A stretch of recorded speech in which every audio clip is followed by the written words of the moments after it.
जय जगत, जय हिंद। मेरा नाम प्रदीप प्रियदर्शी है। मैं एकता परिषद बिहार का प्रभारी हूँ और राष्ट्रीय कोर कमेटी का सदस्य हूँ। आज दिनांक 8 जुलाई 2022 को प्रगति भवन पटना में RJS के द्वारा अमृत वर्ष में आयोजित इस वेबिनार में एकता परिषद को शामिल होने का अवसर मिला और एकता परिषद के कामों को लेकर हमने चर्चा की।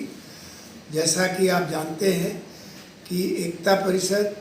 जो एक गांधीवादी गैर दलीय संगठन है और बिहार में पिछले 40 वर्षों से लगातार वंचितों के जल जंगल जमीन के मुद्दे पर काम कर रही है। पिछले 3 वर्षों के अंतराल जब कोरोना काल प्रारंभ हुआ और एक बड़ी विपदा बिहार में आई तो लगभग 7,500 परिवारों के बीच जो बिहार के 12 जिलों में वंचित समाज से जुड़े लोग हैं उनके बीच कोरोना के राहत सामग्री को पहुंचाने का काम किया,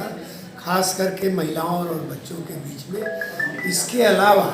जो एकता परिषद का मूलभूत सिद्धांत है जल जंगल जमीन का मुद्दा,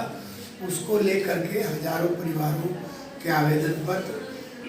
संबंधित जिलों के जिलाधिकारी के पास समर्पित किए गए हैं और उसको लेकर लगातार हम लोग काम कर रहे हैं, क्योंकि हमारा ये मानना है कि बिहार का विकास तभी संभव होगा जब बिहार में भूमि सुधार पूरी ईमानदारी के साथ लागू होगा और भूमि सुधार जब लागू होगा तो गरीब वंचित और भूमिहीनों को उसका पूरा हक मिलेगा। हम JS परिवार को आज के इस आयोजन के लिए कोटि कोटि धन्यवाद देते हैं और शुभकामना देते हैं कि इसी तरह के सफल आयोजन के जरिए भारत में एक व्यापक परिवार का निर्माण करे और जो भारत एक परिवार का सपना है उसको मूर्त रूप दे। जय हिंद, जय जगत। मेरा नाम विनोद कुमार रंजन है और मैं पटना के मूल निवासी हूँ। बिहार स्टेट गांधी स्मारक निधि है, उसके हम सेक्रेटरी हैं और ब्रज किशोर स्मारक प्रतिष्ठान उसके चेयरमैन हैं। मैं बता दूं कि मेरा जो रहा बैकग्राउंड पिछले JP आंदोलन से रहा है और गांधी स्मारक निधि के मैं सेक्रेटरी होने के नाते अभी हम लोग बिहार में, और ये पूरे राष्ट्रीय स्तर के संगठन है ये, और हम लोग बिहार में जो आज़ादी जो मिली है खास करके जो गांधी जी के बारे में स्कूल में कॉलेज में बच्चों के बीच में हम उनको इंटरेक्ट करते हैं, उनके बीच में सेमिनार गोष्ठी करते हैं कि आज़ादी में जिन पुरोहितों की जो भूमिका रही है ताकि वो बच्चे जो भूल न जाए और ये उसको याद रखे। तो हम लोग टाइम टू टाइम समय पर स्कूल में कॉलेज में और प्रदर्शनी से लेकर हम लोग फिल्म भी हम लोग दिखाते रहे हैं। अभी तो फिल्म तो बंद है लेकिन हम लोग छोटी छोटी किताबें जो हैं उन बच्चों को हम लोग देते हैं और उनके बीच में हम सेमिनार गोष्ठी करते हैं और मुख्य रूप से जो गांधीवादी परिवार है उनको कैसे सम्मेलन किया जाए, उनको एक कैसे एकजुटता लाया जाए और ये मुख्य रूप से गांधी स्मारक निधि का काम है। उसी तरह से ब्रज किशोर स्मारक प्रतिष्ठान है, ये ब्रज किशोर बाबू जी थे जो जयप्रकाश नारायण के ससुर थे, उनके नाम पर ही बना हुआ है और हम लोग यहाँ एकेडमी काम करते हैं।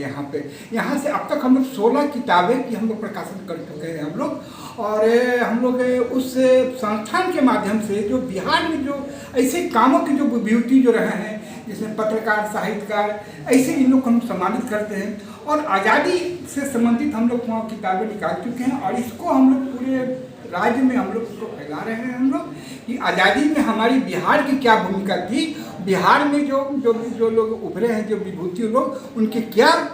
योगदान रहा है, जो ये आजकल की पीढ़ी भूल न जाए और कम से कम इन विभूतियों को देखकर उनको लगे कि भाई देश में आज़ादी में क्या भूमिका बिहार का रहा है। हम इसको यादगार रखने के लिए उन बच्चे के बीच में, ये नई पीढ़ी के बीच में हम इसका एक वृक्षारोपण कर रहे हैं ताकि उसको याद रखें। और अभी जो इस RJS के माध्यम से जो शिक्षा के सवाल पे इस अभियान में लगे हुए हैं साथी लोग, हम उस टीम को बधाई देते हैं कि आप खासकर की जो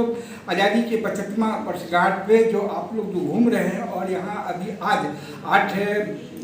आज जुलाई को जो यहाँ पर प्रगति ये कार्यालय में आपने का आना हुआ है और आपने हमको जानकारी दी है इस अभियान के बारे में। इसके लिए आपको कोटि कोटि धन्यवाद देते हैं। अगला कार्यक्रम आपका जो दिल्ली में होने वाला है 8 अगस्त को, और ये हम मानते हैं कि